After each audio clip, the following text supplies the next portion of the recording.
या देवीच्या समस्त भाविक भक्तजनांचं या प्रांगणामध्ये आगमन झालेलं आहे। आश्विन शुद्ध प्रतिपदा ते विजयादशमी अखेर नवरात्र आपण घरामध्ये धार्मिक उत्सव साजरा करतो। याही निमित्तानं आपल्या गावचं ग्रामदैवत श्री क्षेत्र अंबाबाई या देवीच्या चरणी खास करून प्रत्येक वर्षी या ठिकाणी नवरात्र संगीत महोत्सव संपन्न होतोय। त्या निमित्तानं आज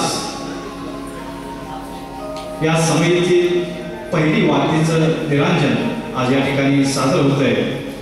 भावगीत आणि भक्तिगीत स्वरूपामध्ये फुकरीतीनेच आपल्याच गावातील बालकलाकार हिंदी मराठी गाण्यांचा कार्यक्रम सादर करणार आहेत। माऊली प्रस्तुत सागर जोशी निर्मित अमृतधारा या गीत मंचचं या ठिकाणी गाण्यांचा कार्यक्रम श्रवणी या संपात याचा आस्वाद घेणार आहोत। सर्वांचंच परत एकदा या देवीच्या प्रांगणामध्ये सभामंडपामध्ये आणि संगीत व्यासपीठावर सर्वांचंच सहर्ष स्वागत।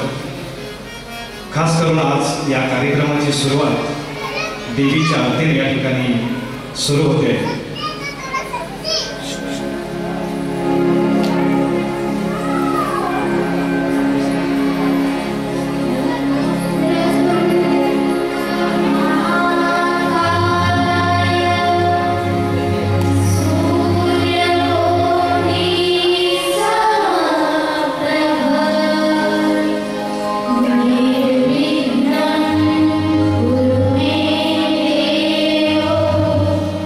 Say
संसारी अनाथ नाथे आपली करुणा विस्तारे. खरोखरच माता अंबाबाईच्या चरणी आपण सर्वांनी लीन होऊन या ठिकाणी प्रार्थना केली की येणाऱ्या आपल्या संसारामध्ये आणि आपल्या भावी जीवनामध्ये येणाऱ्या संकटावर मात करून आपला संसार आपला व्यवसाय सुखाचा हो, सर्वांना दीर्घायुष्य लाभो याच आशयानं आपल्या भारताची गान कोकिळा गान सम्राज्ञी भारतरत्न लता मंगेशकरजी यांच्या कालच 90वा वाढदिवस साजरा होऊन 91व्या वर्षी त्यांनी पदार्पण केलं.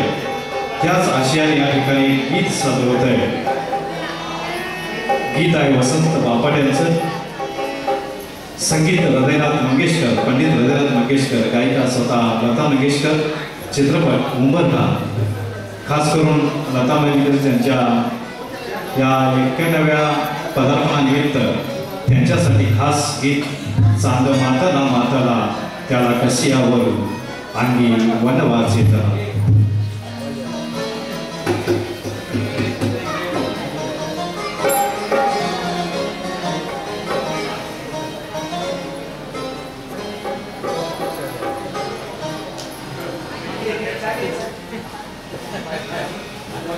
This Monday. Oh, hey.